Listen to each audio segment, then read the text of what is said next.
Hello friends, I once again welcome you to my channel Chemistry with Shambhavi Avasthi. We were discussing isomerism series. Today we will be discussing lecture number 8. In this lecture we will be discussing that if a compound having two chiral carbons, then how the optical activity will be taking place in that compound, how many isomers will be formed. Okay, let us take one compound which has two chiral carbons.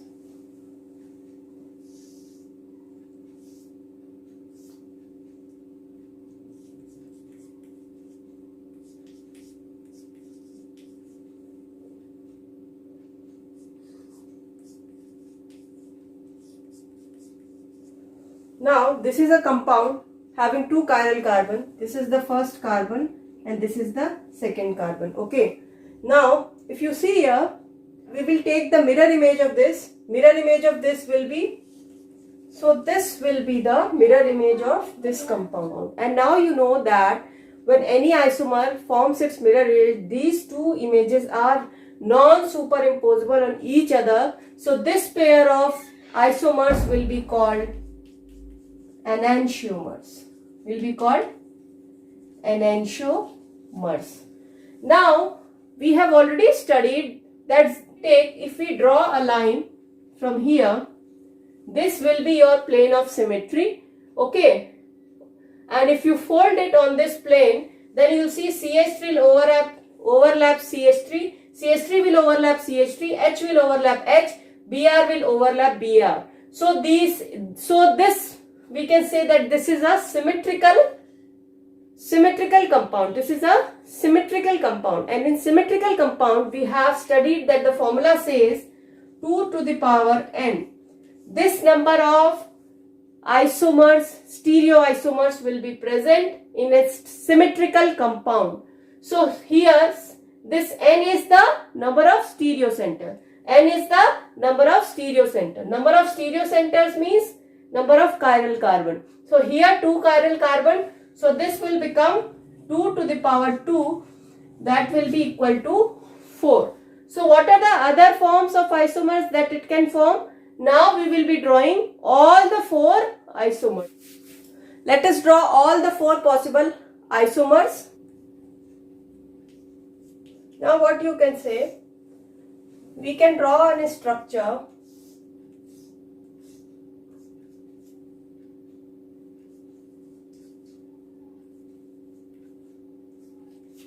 Okay, we can draw this structure. What we did in the third isomer, the first chiral carbon, the same configuration we will keep as the first one. But what we are saying, we will be changing the configuration here. Okay, this side, see, in the first isomer it has H, but we will do Br here and H here. Okay, now if you form a mirror image of this compound, then what will be the mirror image? The fourth isomer, that will be .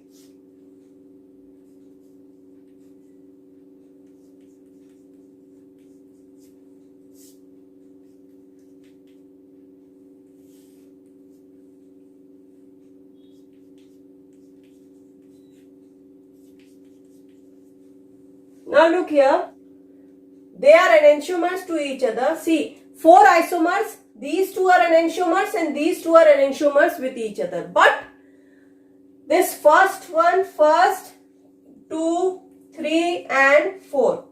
Now there lies a relationship between this first and the third. What does it say? These first and third are called diastereomers. Diastereomers. What we call them? Diastereomers. What are diastereomers?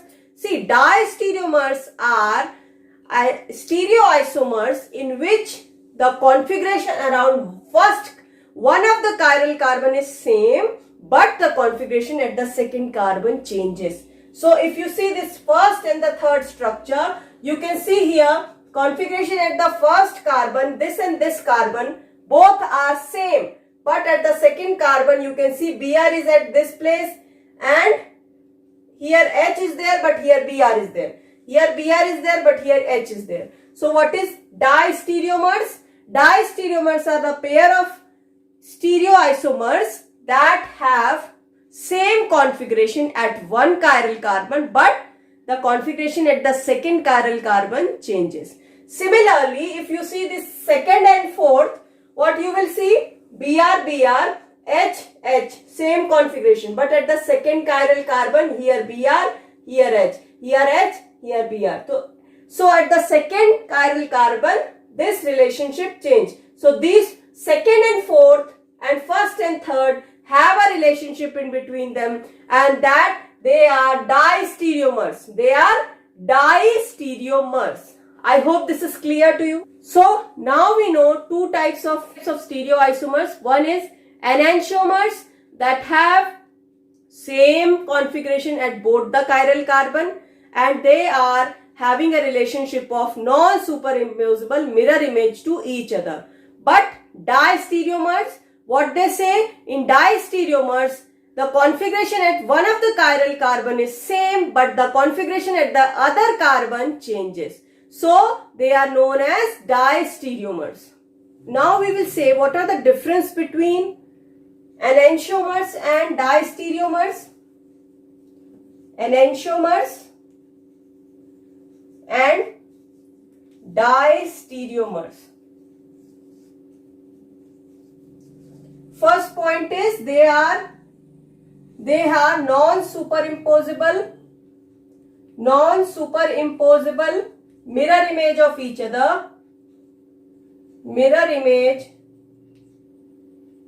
They are non-superimposable mirror images of each other. No such relation. No such relation is formed in distereomers. Okay. Now, they rotate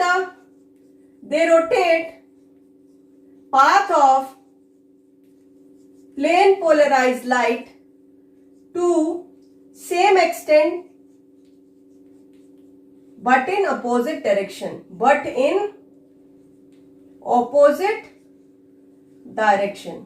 Okay, they rotate the path of plane polarized light to same extent but in opposite direction. If one will rotate in the right, then the other will rotate in the left. Now, what are distereomers? They rotate the path of plane polarized light to in same direction that to different extent. So distereomers, they will be rotating the path of plane polarized light in the same direction and that to a different extent. If two isomers are there, two distereomers will be there, they can rotate the plane polarized light in the same right direction, but if one is rotating by 60 degree, the other may rotate by 90 degree. So they can rotate plane polarized light in same direction and that to in two different extents. Identical physical properties like boiling point, melting point, okay, refractive index. Okay, so identical physical properties will be present in enantiomers. They will be having same physical properties like melting point, boiling point, refractive index, similar physical properties. Okay, distereomers have similar physical properties. It means if one is showing one physical property, the other will also show that property, but they are not identical. They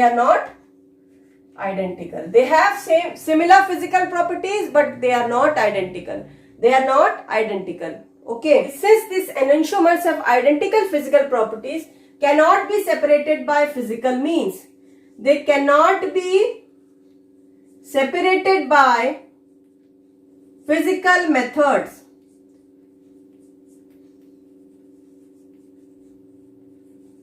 They can be separated.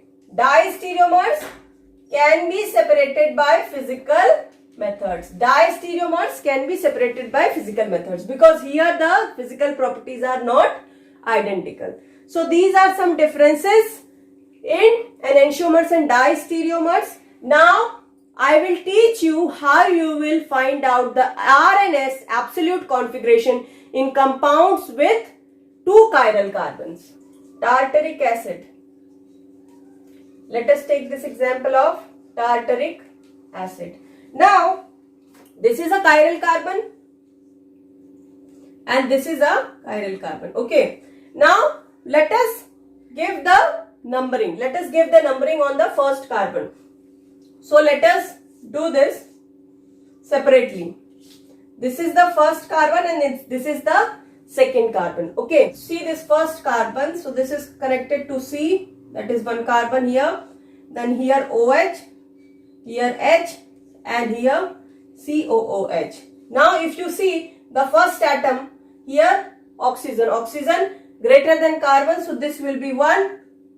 And then again this is a alone carbon, this is carbon attached to oxygen, so this will be 2, this will be 3, and this will be 4. Now you can see here I have told you that if the lowest priority group, that is hydrogen here, that is in the horizontal plane, then whatever the configuration you will be getting here, you need to reverse it. Okay, so first carbon 1, 2, 3. It is a clockwise rotation. It is a clockwise rotation. Okay, this is a clockwise rotation. So here we get R. But since hydrogen is in the horizontal plane, so we will reverse it. So the actual configuration will be S. So this will be your first carbon will be S configuration. Now look at the second carbon.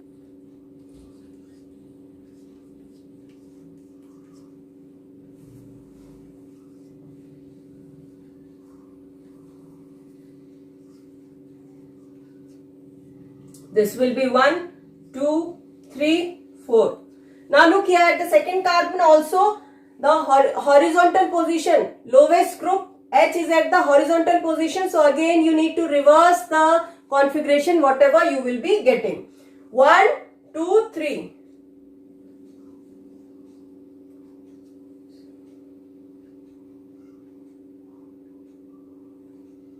This is again clockwise. This is again clockwise from right to left. So this is R. So what you are getting, the configuration is R, but you need to reverse it. So it will be S. So the first and the second carbon will have configuration S. I hope this is clear. This is how you will do the configuration of compound with 2 chiral centers. Now one more type of isomer pairs occurs, that is erythro and trio. Erythro and trio. So what are these? These pair of isomers occur in compound with 2 chiral carbons. Okay, they occur in compound with 2 chiral carbons. And what are these?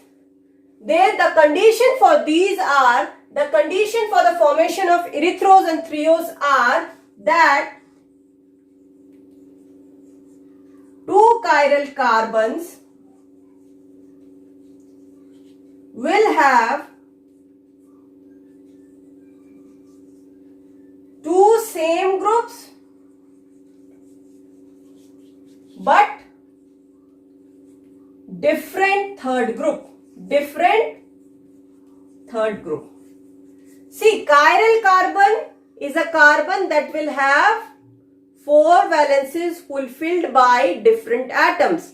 Now in this 4, what you will say, 1 valency will be fulfilled by both the carbon attached to one another. Okay, and 3 will be the other valencies. In those 3 valencies, 2 valencies will be fulfilled by same atoms by the 2 chiral carbons, but the third one will be different. Let us see with example.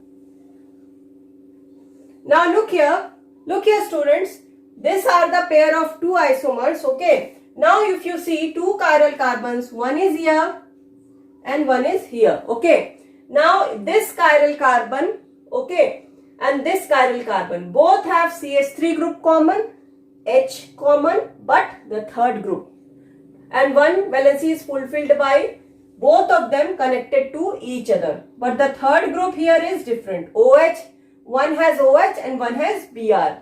So this is the condition for the formation of erythros and trios. Now in erythros and trios, if you say that the same group, the group that is common, okay, this H group that is on same side, then we'll call this as erythros. Then we call it as erythro. These same groups on opposite side, then we will call it as trio. Then we will call it as trio. So this is erythros and this is trio. So erythros and trios are occurring in compound with two chiral centers. Okay, in those two chiral centers, the two valencies will fulfilled by the same groups, but the third valency will be fulfilled by the different groups like OH and Br here. Here it is fulfilled by OH and here it is fulfilled by Br. So if same groups on same side, erythros, same groups on opposite side, trios. I hope this is clear. Now what is racemization? See, racemization is nothing but if one of the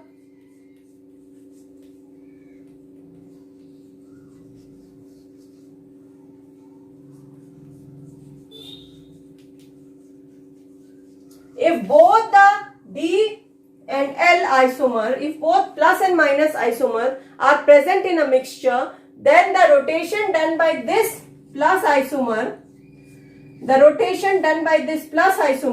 will be cancelled out by the rotation done by this L isomer.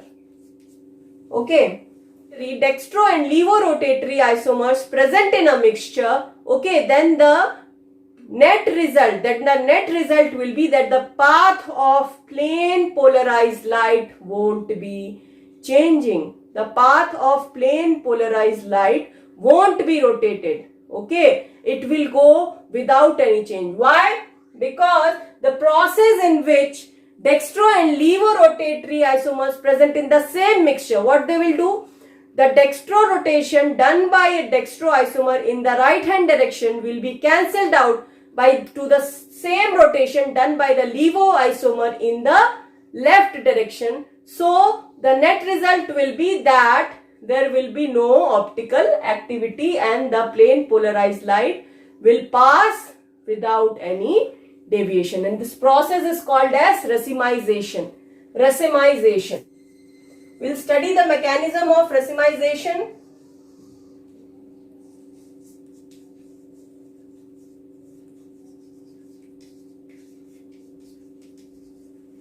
How it will take place? Let us take one example of plus secondary butyl phenyl ketone. Now, first we will be dealing with the mechanism of acid catalyzed racemization. First mechanism is acid catalyzed racemization. So what will here occur? Acid will give an H plus.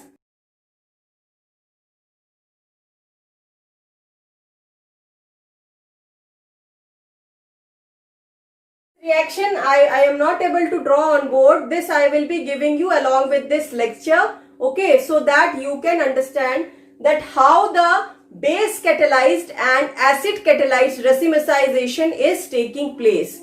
This I will be giving you in notes, okay, because here I cannot explain on this board, so I will be giving you along with the notes. Conformational isomers.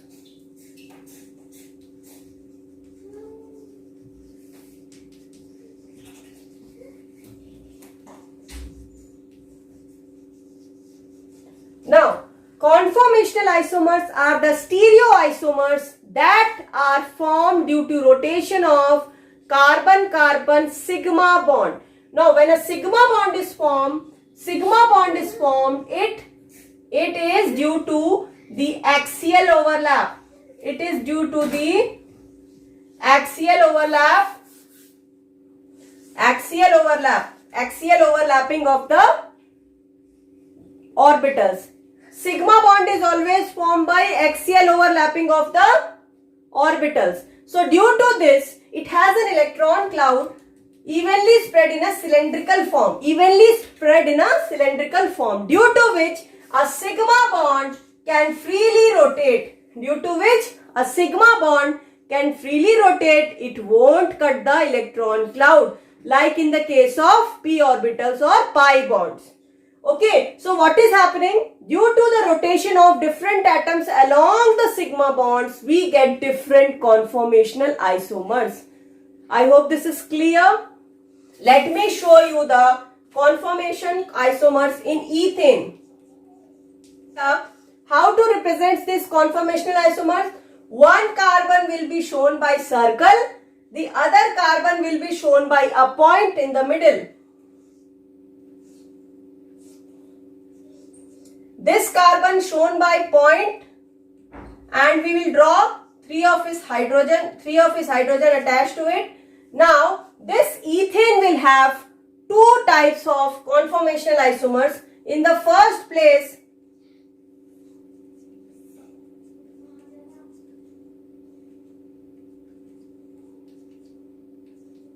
first this is the eclipsed form.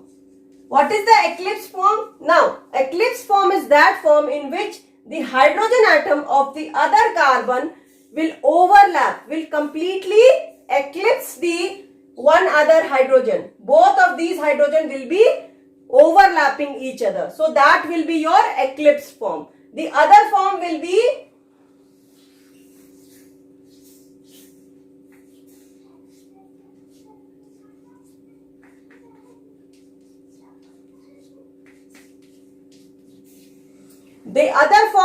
staggered form. The other form is staggered form. This is the staggered form. In the staggered form, these hydrogen will be at the maximum distance from each other.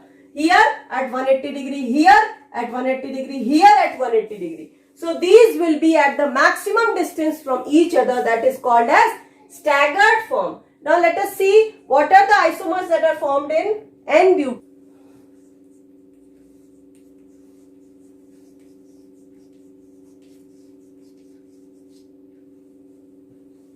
This 2 carbon we will be taking, okay. Now the first carbon, it has one CH3, then one H, then other H. And this is the second carbon. Again this has CH3, H and H. This is fully eclipsed. This is fully eclipsed. How it is called fully eclipsed? See, the two bigger groups that are overlapping each other. If two bigger groups are overlapping each other, then we'll call it as fully eclipsed.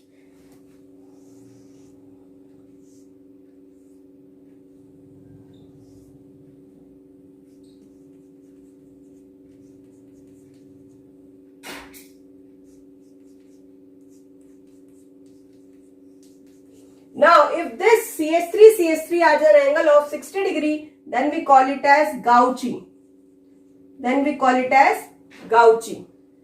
Okay. And then here,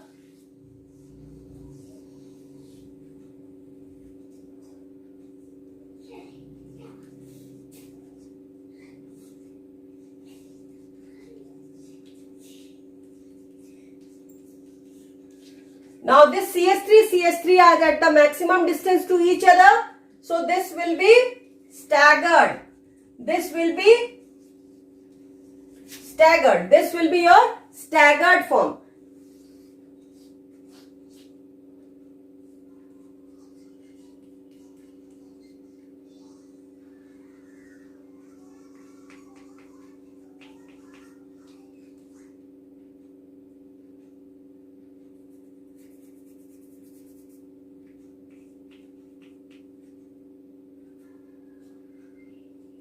This will be partially eclipsed.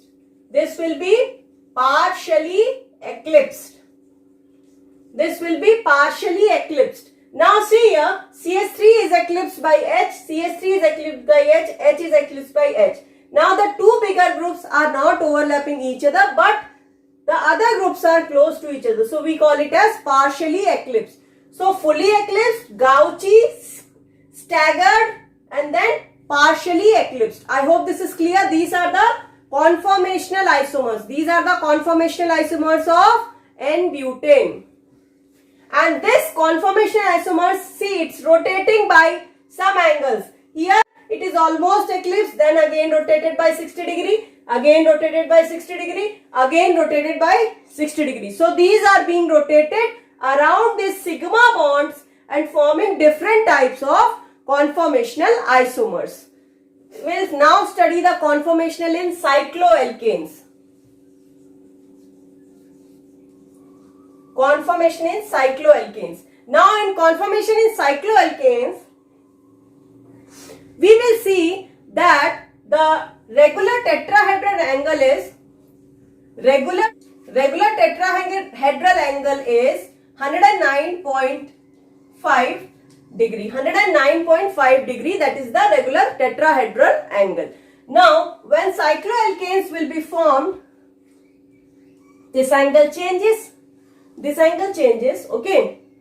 Now Bayer's strain theory. What does Bayer's strain theory says? Strain theory says that maximum is the deviation from the regular tetrahedral angle, greater is the strain in the ring. So this is 60 degree in cyclopropane, 90 degree in cyclobutane, 108 in cyclopentane, and 120 in cyclohexane. So what will be the strain? Which will have the maximum strain? This will have the maximum strain. So this strain as this. This will have maximum, then this, and then this. Okay. Now cyclohexane, it will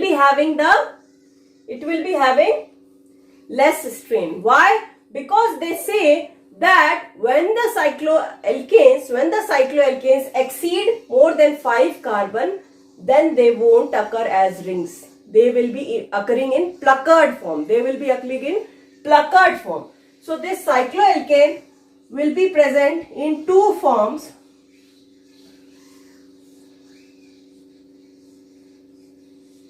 They will be present as boat and chair form. So cycloalkanes will be present in two conformations, chair form and boat form. Now when we compare chair and boat form, we see that chair form is more stable than the boat form. What are the reasons why this chair form is more stable than boat form? That we will discuss here. Now if you look here, see here students, this is the second carbon, this is the third carbon of the boat form. These two hydrogens present very close. They are present very close to each other, due to which what will happen? There will be a repulsion. If repulsion is there, energy will increase. The molecule will become unstable. Also, this first and fourth flag pole hydrogen, they are called flag pole hydrogen, will be 183 picometer away. So they will have an interaction. These flag pole hydrogen will have an interaction, thus destabilizing the boat form. The